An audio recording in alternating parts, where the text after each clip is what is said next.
Australians have always adored their sport. Most of us have fantasised about representing our country, except for minor little things like a lack of fitness and skill. But what if we found a loophole that would see us taking on the world? Well, Alex Cullen takes on the story of a bunch of larrikin Aussie blokes who did just that.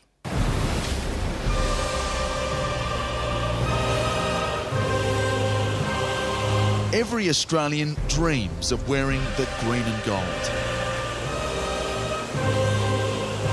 For most, it remains a dream. But some make that dream real by any means.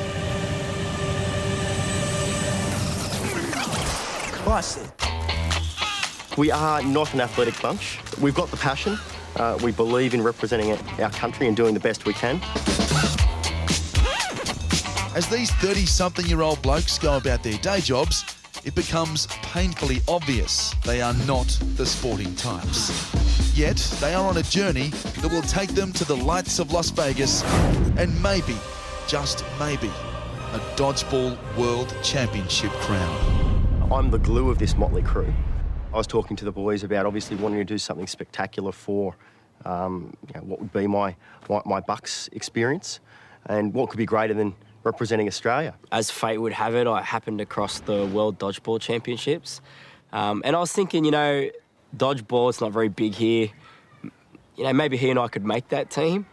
As it turns out, we actually could make the team because it didn't exist. So we trotted off, registered the Australian Dodgeball Association, picked ourselves in the Australian squad. Like most things in America, dodgeball is big, with over 100,000 registered members. There was even a movie about it. The rules are simple. 6 aside, 6 balls, throw the balls at the opposing team. If you get hit, you're out. If you dodge or catch them, you're still in the game. Have you ever played dodgeball before? No. So you haven't had a competitive game yet? No. And you're soon going to the top championships? Yeah, I mean, and you're asking that like you think that will somehow, sort of restrict how well we go or whatever. But look, like all Aussie teams, we'll pull on the green and gold. That Aussie pride will kick in, and the intimidation factor will be there for other teams. I think, oh, here comes Australia. They're good at sport. Who knows? Well, the objective here today, Alex, is to determine how close to world standard our national dodgeball team is with respects to maximum throwing speed and fitness. 68. 66. 69. What is next? What we want to make sure is that these guys can cut it when it comes down to peak physical fitness, Alex. Start level 1. All right. 18 sprints to go before you hit the paw. Come on! I could have gone faster. The battery from the mic was slowing me down. Fitness, fail. What this has probably done is it's given every other person, especially the guys who love their sport, that whole thought that maybe I can do something really obscure. Maybe I can find a loophole and get to represent my country. Katie Mitchell, Bert's wife and mother of their 2 young children, is a former Commonwealth Games gymnast and Olympic coach.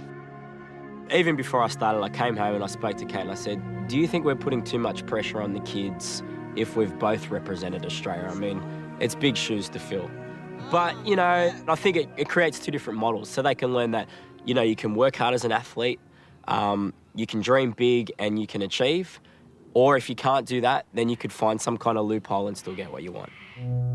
The Australian cricket team wears the baggy green. It makes sense for our dodgeballers to wear the baggy yellow, presented to them at Western Sydney's Rooty Hill RSL Club. Bert Sigsworth. There you go, man. Thanks, Thank you very much. Congratulations. It's a wonderful occasion. Beautiful. Is there a green and gold hole in your heart? There is. There is. Every Australian knows what it's like. Congratulations, Phil. We've all watched the Australian cricket team. We've all watched the Wallabies. We all want to do that. And I think, that hole will never be filled until the day that you're able to pull on the green and gold, step on the court and say, I'm a genuine Australian representative. And, we've found a way to do that. When you look down at you see the coat of arms and you put it on, You feel like Superman. Every kid's dream to play, to represent their country, and when you do, wow. Thank you. The bag of yellow is very important to us. It's, of course, got the emu crest emblazoned across the front, 2 simple words across the back. Our motto, Carpe Pillis, seize the balls. Now all they needed was a little more motivation from a Wallabies legend. He knows what it's like to wear the green and gold. He knows what it's like to play for Australia. Gentlemen, I introduce to you Peter Fitzsimons. I don't want involvement, I want commitment. The difference tomorrow when you're having bacon and eggs for breakfast, think about what the chicken had to do with it and think about what the pig had to do with it. The chicken was involved, sure, but the pig was committed. Give me a hug. Yeah. Thanks, Ditsy. Good luck. Whatever ever happens, you must beat the Kiwis. Who must you beat? The Kiwis. This is a final call for the Emus, Australia's one and only dodgeball team. All of Australia is wishing them the best of luck as they head off to Las Vegas for the Dodgeball World Championships. Have a great flight, boys, and make us proud.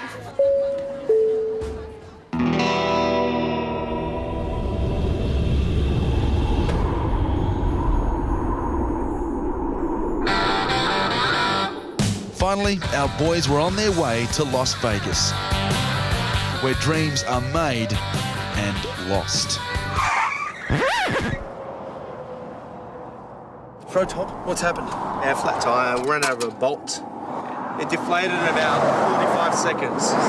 So, why aren't you guys helping? Well, Scoop, we found in Frotop's case there's no better man with a spare tyre. I heard that. No, he does come and do his own.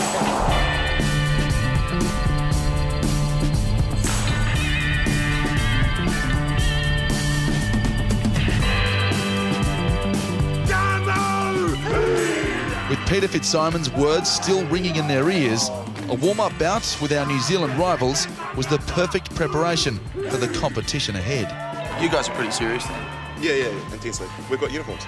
We're here for a title. A title, We're here for a title. Exactly. Can't beat you in the rugby, we'll beat you at dodgeball. Oh, you won't. Australia must play 5 two-minute games against New Zealand.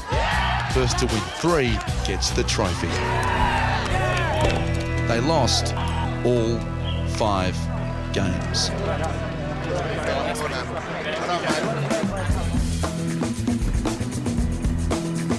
Most athletes leave the partying until after they've won. But for the Emus, there was the small matter of a Bucks night. All in the name of team bonding, of course.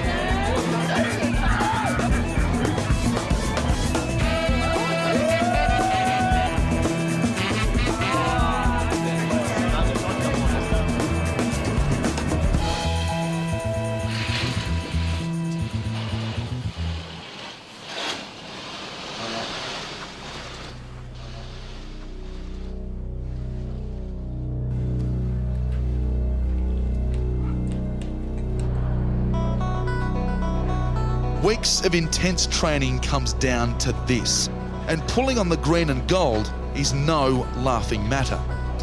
We're here as brothers. All brothers.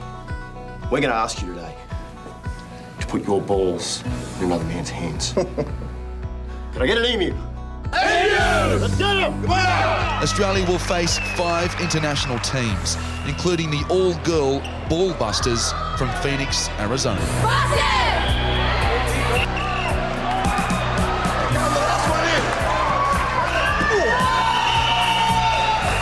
We've lost to New Zealand, we've lost to a bunch of girls. It doesn't get much worse than this. The Emus needed to dig deep. There's a reason you're on our coat of arms, O bird, long-legged and sleek. You'll never take a backward step, nor bow your shining beak.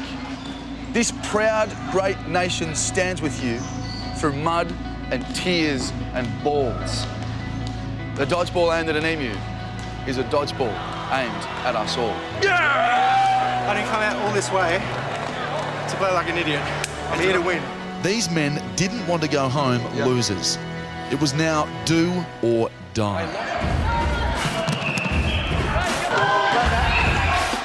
Catch, Gussie. Work for the catch. We can win this. Take your time. Let's go, Georgie. And then the Emus took flight.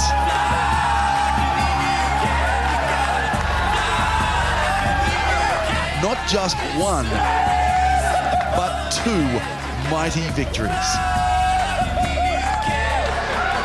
Yes! How's it feel?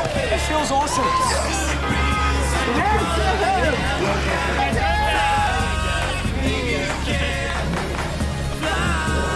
Back in Sydney, these proud blokes were still living the dream. Thanks for coming out. Thanks to them, Australia now ranks 27th out of the top 30 dodgeball teams in the world. I think it was a story that has often been felt by so many Australians. The green and gold hole in your heart, the burning desire to put on our nation's sporting colours and assume the sporting battlefield. And we've managed to realise it, and it's been an amazing journey, I think, for all of us. Yeah, well put. Well said, Mick.